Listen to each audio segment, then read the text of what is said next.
Hello, this is Randy Hoyle. I'm grateful to be here with news from the year 3045, brought to you by Tachyon Technology, faster than the speed of light.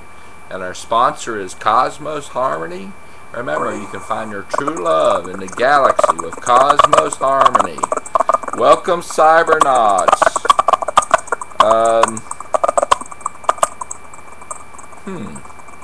My machine's making funny noises. I'm going to try to do this anyway and see how it works out.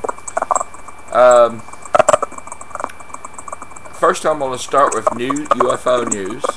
This comes from the Believe It or Not section. I found this on YouTube. Just search what I'm telling you and you'll find it. Man took photos of the UFO that abducted him. Man took photos of the UFO that abducted him. Is it real? You decide. It's up to you to decide whether it's real or not. Another one is new UFO footage, latest 12th April 2012, Australia. Again, that's new UFO footage, latest 12th April 2012, Australia. Is it a dimensional doorway? You decide. Another one is April 2007. This is pretty good. UFO over Tocantins, Brazil. That's Tocantins, T-O-C-A-N-T-I-N-S, Tocantins, Brazil.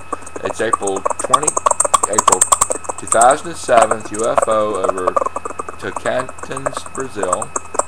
Actually a pretty UFO. I thought it was beautiful. And there was an article in a local newspaper there in Brazil about it.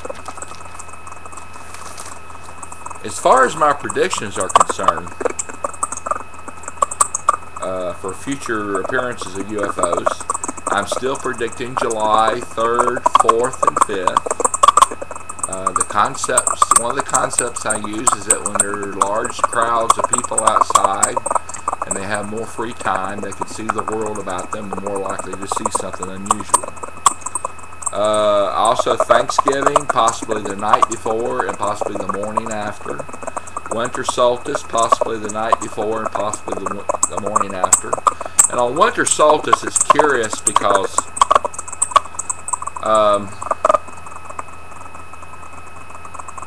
it can happen up to 12 hours earlier in different places on the earth. Like in the United States, it'd be on the 21st, which of course is supposed to be Nibiru, which I'll talk about later. But say it would happen on the 21st in America, it could happen on the 20th, as early as 12 hours before, say in Greece. So that's a little bit tricky. Now for news from the 31st century. Do you want to go on vacation but can't afford it?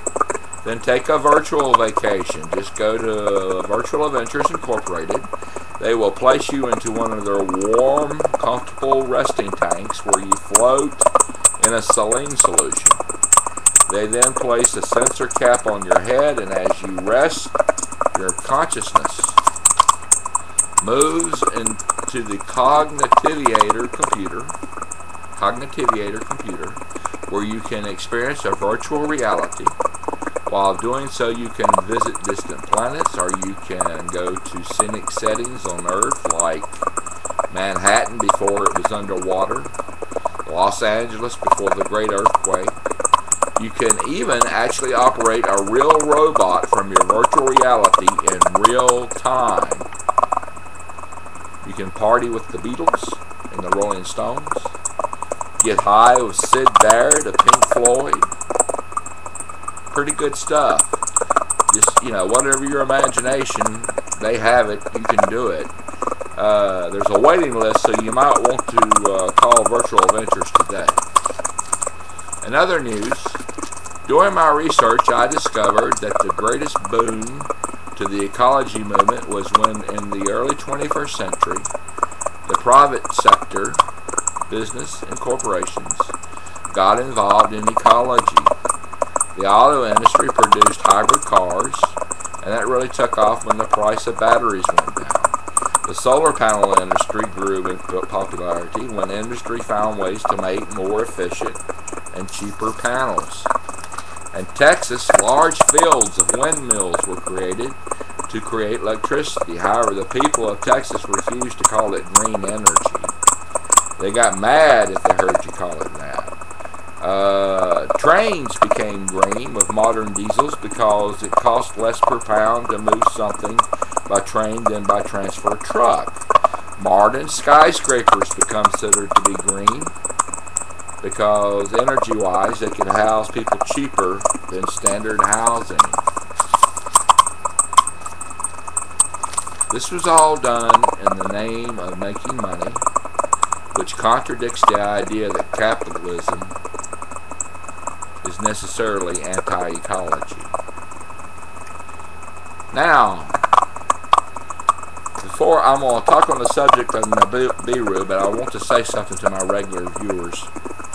I don't know how often I'll be able to do these videos from here on out because I've been diagnosed as having pancreatitis, some disease, and my prognosis is that it could be fatal. I've been told I'm going to have to concentrate a lot of energy on getting better. So this may slow me down some. I hope not, but it's possible it could. Now to the Nibiru, Elenin, and Mayan calendar prophecy. There's been a lot of misinformation about that.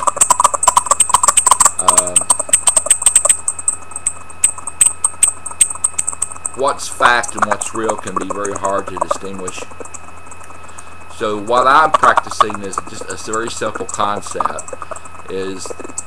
On December, or from here to December, I'm going to live as though there will be a December 22nd, that there will be a future. I'm going to try not to make any decisions that I will regret, such as selling my house to move out in some faraway island or somewhere to try to survive, or using my kids' college fund to pay for survival goods, or hurting somebody or hurting myself. Just don't do anything that you won't regret, and I think you'll be okay.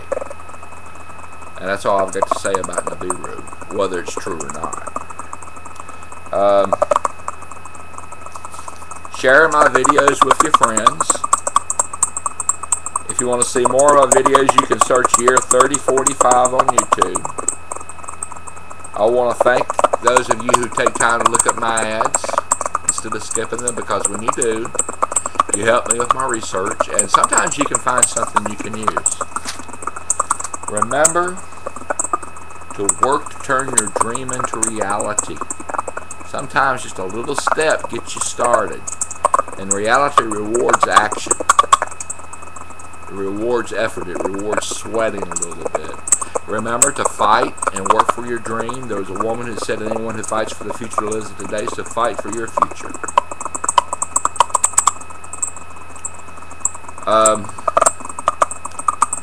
Remember, sometimes even when you lose, you can still win if you don't give up your dream. And remember what the Dormouse said.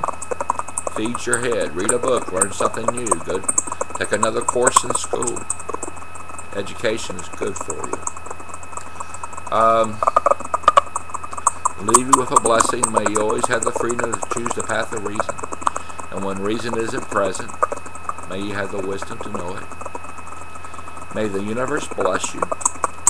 And this part of the universe is looking back at you right now, loves you. Have a great day. Bye-bye.